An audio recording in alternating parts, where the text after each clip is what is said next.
thank you everybody for being here today. And thank you very much to the Ronin Institute. I'm new to your group and I'm looking forward to getting to know all of you. I wanted to talk this morning about the research journey, rationale, and experiences. My area of doctoral research was multilingualism as a global competency. And I am a French teacher. And I basically like to look at French and other languages within that context of multilingualism really as a tool to create a better world, to find global solutions.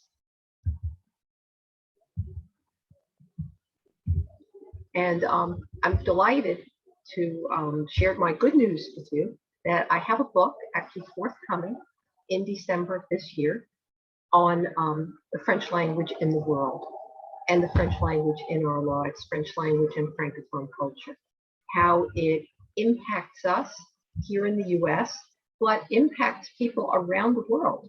It is actually, French is actually the other global language. There are many international languages, but really French and English are generally considered the two global languages widely used on every continent. So I'm very excited about this project. That's the current research fruit of a couple of years of research efforts and writing and working, and I'm so looking forward to it coming out. But the thing is, what was this journey? I was blessed many years ago to be able to do my master's thesis in Quebec under the mentorship of Jean-Louis Verdonnet, a developer of a theory of translation. And after that experience of doing that master's degree, time passed. I went to work. I did 2 other master's degrees, but they didn't require any research and course-based. But then I was really drawn back into research by this phenomenon of global citizenship in a globalized world. And of course, it's hard to communicate with people and be friends with them and appreciate them if we can't speak their language. So I did a doctorate, and since then have been writing books and articles and trying to be engaged professionally. And that's what brought me to Ronin, and also to be engaged publicly, to try to go out and serve. One of the service things that I did, I participated in a program called Many Languages, One World, part of the UN Academic Impact. So what is important is really that the research that we do is values driven. It has to matter, it has to be important, it has to make a difference. And the things that I believe in and that I study and I research and I write and I speak about bilingualism, French language and Francophone culture around the world, and all of this in the context of a multilingual world. And this year really was quite a year for projects that have been going on forever to come together. Earlier this year, I served as an editor of a book on strategic advocacy for French in the US, and that was published by the American Association of Teachers of French. And I also was able to publish a research study that I had done essentially on multilingualism as a global competency. But I really, sometimes friends and family might say, well, why do you do this? And there's an expression that's often used in French.